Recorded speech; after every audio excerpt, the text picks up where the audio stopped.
दुसरी एक बाब मी त्या ठिकाणी सांगितली की महादेव मुंडे यांच्या खून प्रकरणाला 15 ते 16 महिने जो विलंब लागलेला आहे, या विलंब लागण्याच्या कालावधीमध्ये बीड जिल्ह्याच्या एसपी पासून परळीच्या त्या पीआय पर्यंत जे जे कोणी जबाबदार आहेत त्या विलंबासाठी त्या सगळ्यांच्यावरती कारवाई व्हावी। कारण आता आशा निर्माण झालेली आहे की महादेव मुंडेचे सुद्धा आरोपी त्या ठिकाणी सापडतील। आणि रश्मी शुक्ला मॅडमला एक आणखी विनंती मी त्या ठिकाणी केली की करुणा मुंडेंच्या गाडीमध्ये पिस्तूल ठेवणारे जे सगळे लोक आहेत यांच्यावरती म्हणजे उच्च पदस्थ म्हणजे मुंबईचे म्हणजे रश्मी शुक्ला मॅडम यांच्या विश्वासातले जे अधिकारी असतील त्या अधिकाऱ्यांच्या मार्फत ही या प्रकरणाची चौकशी व्हावी।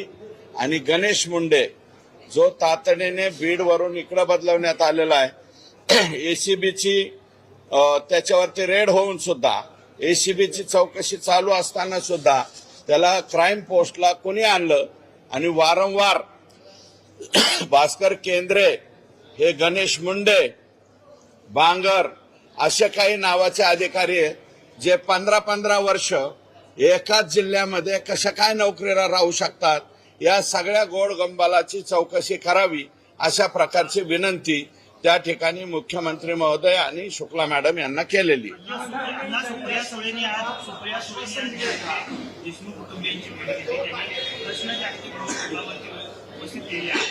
आरोपी आहे जो फरार आरोपी आहे कृष्णा आंधळे अद्यापही सापडत नाही। कसा नाही, एकीकडे तानाजी सावंत यांचा मुलगा हरवला तर तो सापडतो, परंतु हा आरोपी सरकार किंवा गृह विभागाला हे पहा, कृष्णा आंधळेच्या बाबतीमध्ये मी पहिल्यापासून या ठिकाणी सांगतोय की तो संभाजीनगरला पोलिसाची तयारी करायला होता आणि त्याच्यानंतर त्यांनी गुन्हेगारीकडे वळला।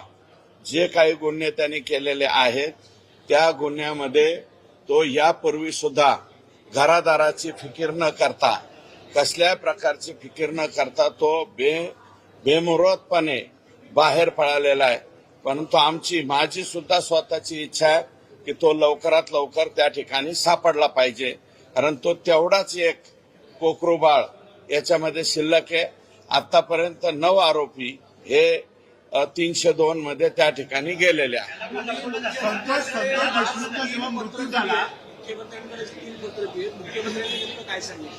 मुख्यमंत्र्यांनी तातडीने आदेश दिलेले आहेत।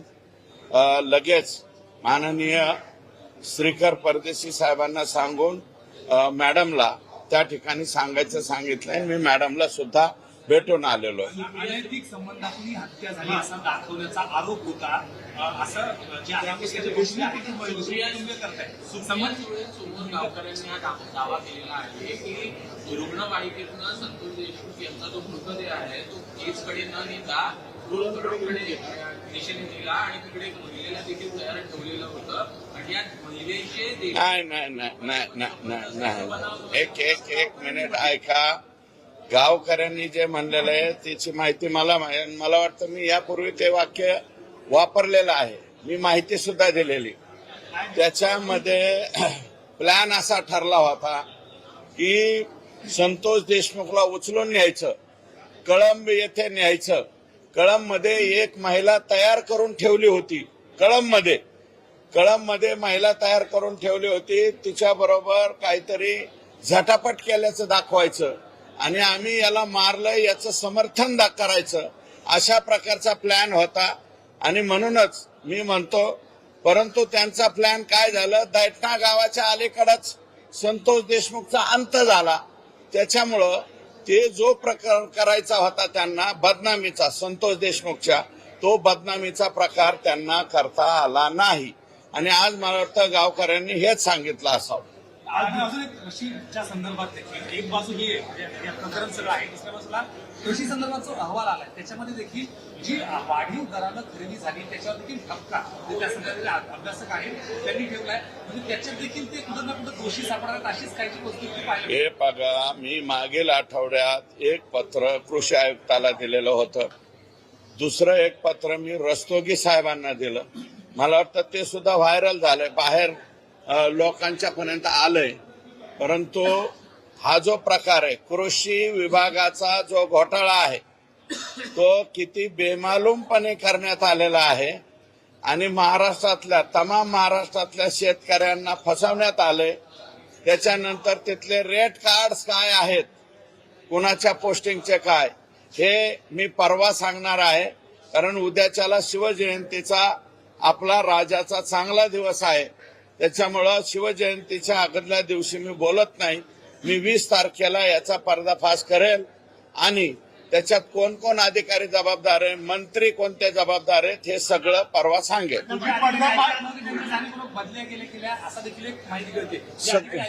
जे अधिकारी ऐकत नाहीत असे 4 अधिकारी बदललेले आहेत, त्यांचे नावं सुद्धा मी परवा सांगेन. बैठक पार पडली आज देवेंद्र मोदी जे आहेत ते गैरहजर होते, त्यामुळे सागरकर पुन्हा एकदा दबाव त्यांच्या मंत्रिमंडळाच्या पदावरती वाढतोय असं जे आहे चर्चा सुरू आहे. ते का गैरहजर होते हे मला माहित नाही. मी फक्त त्यांना आजारी असलं म्हणून माणुसकीच्या नात्याने भेटायला गेलतो एक, आणि माझे प्रदेशाध्यक्ष आहेत, त्यांनी मला बोलवलं होतं. हे 30 दिवसापूर्वीचा वेळ असेल. बोलवलं होतं 20 ते 30 मिनिटे आम्ही त्यांच्या निवासस्थानी होतो. आणि तुम्ही मंत्रालयातले सगळे राज्याचे पत्रकार आहात. मला असं वाटतं संध्याकाळी 9:30 वाजता म्हणजे गुप्त भेट होऊ शकत नाही. रात्रीच्या 1:30 वाजेपर्यंत मंत्र्याच्या चेंबरला लोक असतात. 9:30 वाजता मी भेटलो. माननीय प्रदेशाध्यक्षांनी सुद्धा मला वाटतं त्याच्या बाबतीत खुलासा दिलाय की सुरेश धस त्या ठिकाणी म्हणले हे मिटणार नाही. मी मिटणार नाही म्हणलं आणि मी चालता झालो. त्याच्यामुळं फक्त त्यांच्या तोंडून बोलता बोलता 4.5 तास हा शब्द कसा आला हे मी सांगू शकत नाही. या बाबतीत त्यांना आपण विचारावं. अच्छा, आणि वारंवार तुम्ही म्हणायचं की आकाचा आकार, वारंवार तुम्ही आकाचा आकार म्हणायचं, मात्र धनंजय मुंडेचं नाव तुम्ही कधीच घेताना पाहायला मिळत नाही. मात्र त्यांची भेट घेतली त्यामुळे तुमच्याकडे संशयाने बघितली आणि वारंवार हे बघा, माझ्याकडं संशयानं बघण्यासारखं काहीच नाहीये याच्यामध्ये. पहिल्यांदा प्रदेशाध्यक्षांनी मला बोलवलं म्हणून मी गेलो आणि भेटून त्या ठिकाणी 30 मिनिटाच्या आत बाहेर पडलो. दुसरी गोष्ट अशी आहे की दुसऱ्यांदा एक भरणे मामा आणि माझे निकटवर्ती ते म्हणाले रात्रीच्याला त्यांना आचक्या उचक्या लागल्या होत्या म्हणून रात्री दवाखान्यात नेलं होतं.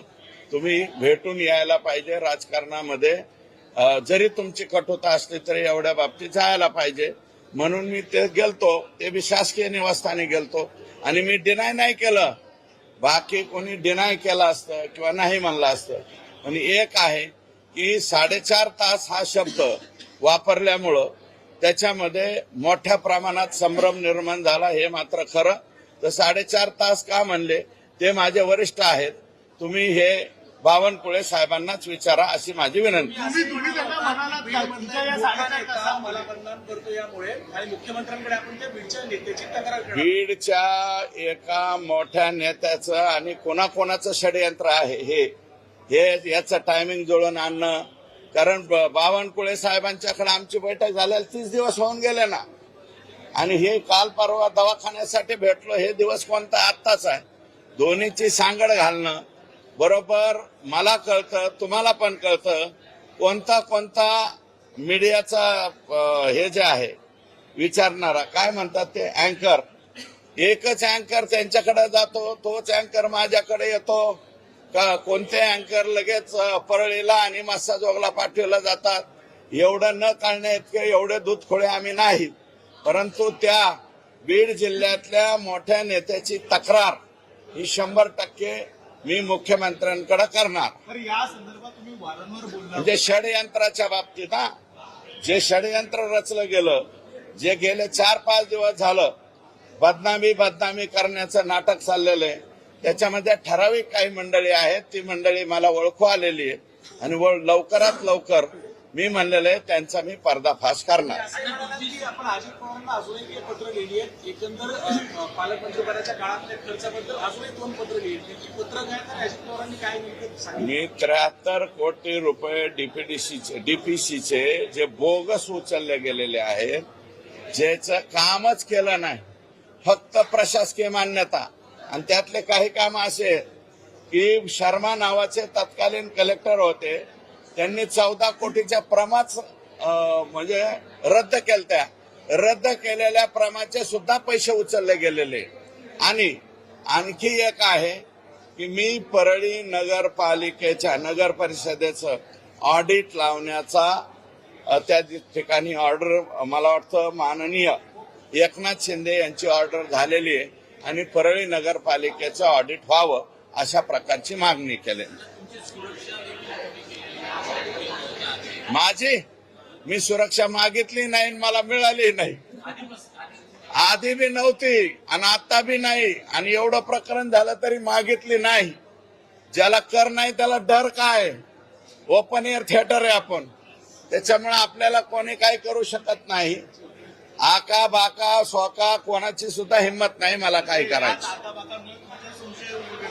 अरे बाबा, कोणी नाही करत. 4-2% लोक बर का, जे लोक कायमस्वरूपी आमचे विरोधक आहेत तेवढेच लोक आमच्यावरती संशय व्यक्त करतात.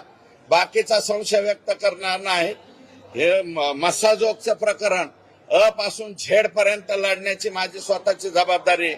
आणि माझं मत असं आहे की मस्साजोगच्या लोकांचं काय मत आहे हे तर तुम्ही घ्या ना.